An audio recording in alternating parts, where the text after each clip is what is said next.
Let's talk about planning. And I think you've said in your book, starting without a plan is a recipe for frustration, confusion, and failure.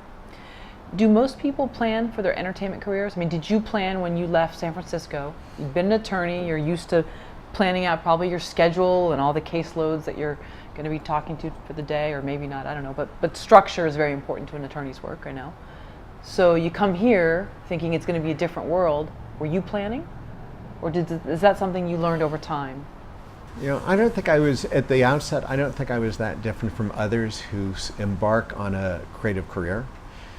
I had been an attorney, yes, where there's an inordinate amount of study and preparation and discipline, and you schedule your life out, and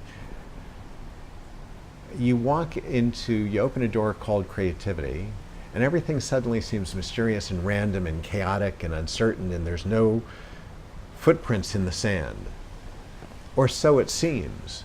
And I think that's true for most people. It was certainly true for me to an extent. Until you realize, and hopefully you do quickly come to realize, that's not true. That there are footprints in the sand, that a lot of people have come before you, and all you have to do is think of it as a business. And if you do, you will save yourself a lot of time, because you'll take all the wonder and mystery and anxiety out of it and say, oh, people have done this for decades and decades. Yeah, there's some new technology, and we're using different kinds of editing equipment, but fundamentally, the human experience is the human experience. When I learned that, oh, I can choose to be a manager, and I can, I started to develop the rigor of discipline, right? And to say, oh, I'm going to have this many meetings a day, and I'm going to have an office, and I'm going to adopt certain practices. Then it started allowing me to really flourish. Until then, I was just sort of rambling around, talking to random people about random things, hoping for some spark of enlightenment, some inspiration. But I think you have to sort of begin to anchor yourself, batten down the hatches and say, no, I know I want to be a writer, or I know I want to be an actor, or I want to be a producer, whatever I want to be, and I am going to mimic, and I'm going to learn from. And again, it's the same thing we were talking about before. I'm going to reach out to some people and ask them to be my 5-minute mentor, and I'm going to ask myself to mimic what I learned from them, and start to develop that as a rigor, as a habit, as a discipline, set guardrails down so that I know that I'm moving in one direction, forward. In terms of planning, where do you think people go wrong? Like, I see a lot of people, and myself included, the day gets away from them. And that's something that I've really had to work on for myself. And I see it in a lot of other people too, because we're creative, we go with what feels good, we go on a whim, a spark. Well, there's a galaxy, not a world of difference, between planning and a to-do list. A to-do list is useless, because any slight breeze will blow it away. Anything can interfere with that because you're not committed to it. It's not a plan. It's just a list. It's like a shopping list. Maybe I'll even get to the grocery, maybe I won't.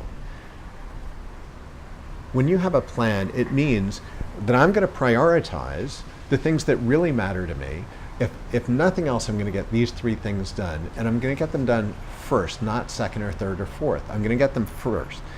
My morning is going to consist of A, B, and C. I don't even set meetings usually until the afternoon, because I need the morning hours to do what I need to do, what I've promised myself, the things that I've planned, because the night before, and that's part of my discipline, is the night before I make a call sheet, I make a list. What are the top priorities? Yes, there's a bunch of calls I could make and some other things I could do and will eventually get around to, but these are the 3 or the 5 or the 2 or the 7 inviolable things. These will get done tomorrow. So I'm going to put them at the top of my agenda. I'm going to start on them early in the morning, and by lunchtime they should be done. What happens in the afternoon can ebb and flow. I can be spontaneous. I can say, oh, forget that, I'm going to do this. But if you haven't anchored yourself in a plan, and that plan is not only what are you going to do, but when are you going to do it, and how are you going to structure your day, and how do you have a value system? How do you know to say yes or no to that person? Do I go to a coffee meeting with this person? 9 times out of 10, I'm going to say no because it doesn't rank high enough on my list of value. You talked about too in your book, I think, people keeping busy, and so it seems like they're doing things, they're working toward their career, but in actuality they're spinning wheels, they're kind of wasting time. What are some of those things that we often think that, hey, you know, I'm out here, I'm working hard at this. You know, how you doing, son? How you doing, you know? Yeah. Whatever, daughter. You're out there working. Oh yeah, I'm meeting with people. I'm doing this. I'm doing that. I'm pitching this. I think most of us are really, I think, unfortunately miseducated, and we're taught to delude ourselves. The person who's super busy is important. They're on their way to something big, as opposed to the person who's productive, which may not look busy at all. You know, there's an old idea that has been around since the dawn of time, which is that we should spend less time doing and more time imagining, seeing clear as a bell that which we want to occur in our lives. And that could be the person I want to meet, the amount of money I want to make, the kind of home I want to live in. I mean, imagine it down to the finest nuance, in detail, in technicolor. I would rather spend an hour in the morning imagining, envisioning, than being so busy doing little tasks that I forget where I'm going. I forget my direction. So busy is not something to be applauded in my world. Being productive is, and sometimes being productive and busy happen at the same time. You know, when you're in production, you are busy, but you also know that it's mapped out. That day you're going to get all your shots on your shot list, you're going to look at dailies, you're going to take these kinds of creative meetings. That's busy, but you're also being productive. If they go together, hallelujah. But unfortunately, I think a lot of us, and I've been guilty of it in the past, God knows, of being so busy that I sort of forgot what was important, what I really needed to get done. And I certainly wasn't thinking about, is this line up with my ultimate vision? Is this like creative visualization, like Shakti Gawan, or I'm saying her name wrong, but she wrote a book on that. And yeah, I suppose. I mean, I've never been one to do vision boards, or, you know. No.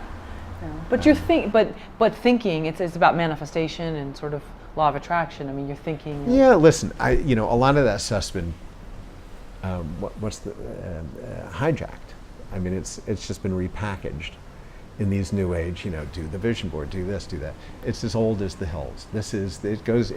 It's part of mysticism. Every mystical tradition has some form of this silver thread woven into the fabric of their belief.